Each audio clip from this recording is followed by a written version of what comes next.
The second group, pioneer farmers.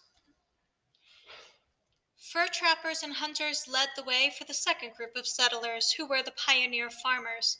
The pioneer farmers were early settlers who established small farms by clearing the land and building log houses. Usually, the pioneer farmers were people without much money who were looking for a chance to improve themselves economically by moving to underdeveloped areas and doing the hard work of making the land ready for farming. Most of them were families. They came to the frontier with some livestock, such as cows, sheep, or pigs, that could graze on the abundant natural vegetation of the wilderness. Settling down. The pioneer families built log houses. Their houses were a little larger and provided more protection against the weather than the cabins used by the fur trappers and hunters. The log house might have glass windows, a stone fireplace with a chimney, and separate rooms.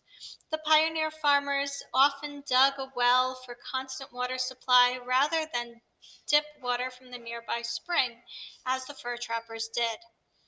After their homes were built, the pioneer farmers cleared the land of trees. They grew their own crops of vegetables and corn, but also did some hunting to add to the meat supply for their livestock. The expanding settlement of the pioneer farmers made the Native Americans angry. The way the pioneer farmers used the land did not allow the Native Americans to share the land with the pioneer families. When the pioneer farmers cleared the land of trees, they often put up fences which scared away the game that provided food for the Native Americans. Sometimes Native American tribes attacked the pioneer farming families, trying to drive them away. After some fighting between the pioneers and the Native Americans, the U.S. Army came into the area and the Native Americans were forced to accept the settlers or leave the area. Gradually, more and more people moved to the frontier. After a time, the area would become settled enough so that ordinary people from many walks of life would consider moving to the area. Many times the pioneer farmers sold their land at a profit when the arrival of the third group of settlers pushed up the land prices. Other times, the pioneer families simply heard about better lands further west and they packed up and moved again. Moving from one frontier area to another became a way of life for some of these pioneer farmers. Abraham Lincoln's childhood, an example of pioneer farmers. Several of our nation's heroes grew up on the frontier. Andrew Jackson was born in a log house in Kentucky. The man who was president during the Civil War, Abraham Lincoln, was also born in a log house in Kentucky. Like other pioneer farmers, Abe Lincoln's family moved often to find better land. The family moved from Kentucky to the Indiana Territory when Abe was a boy. Later, they moved further west to the frontier in Illinois. Life was difficult for young Abe Lincoln. His mother died when he was just a boy. As a child, Lincoln was able to attend school for only 1 year, but he was able to learn to read on his own and spent many hours reading by the light of the fireplace in his family's log house.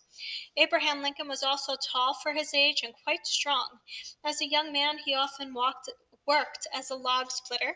After leaving home, Lincoln and a partner started a small store. He studied law on his own while tending the store. While working as a lawyer, Abraham Lincoln became interested in politics. He lost several elections but was eventually elected to Congress in 1844. In 1860, Lincoln in 1860, Abraham Lincoln was elected President of the United States. Abraham Lincoln's life was an example of the American dream, that a person can start out poor and work his way to the top in our country. The third group of settlers, the permanent settlers. After the land had been cleared and the Native Americans had been forced to move further west, more people came to the frontier. The third group of settlers included ordinary people from all walks of life. People came with all of the occupations that are needed to make up a community. Besides farmers, there were storekeepers, preachers, doctors, lawyers, newspaper editors, craftsmen, and wagon drivers. Farmers were the most important group. Many of the farmers who wanted to settle permanently expected to grow some cash crops. They wanted roads, canals, and railroads built to transport their cash crops to market. The permanent settlers built nice houses. Farmers built barns and fences and brought in better livestock. Other people built sawmills and flour mills. Roads were improved. Schools and churches were built. Towns became official with mayors, town councils, and police. Towns grew into cities as more and more people arrived. The area could no longer be called frontier because it was no longer the outer edge of the area where whites had settled. The succession of hunters and trappers, followed by pioneer families, who were then followed by permanent settlers, repeated itself as the frontier moved westward. Summary: three successive groups of people settled the frontier. The first group was hunters and fur trappers.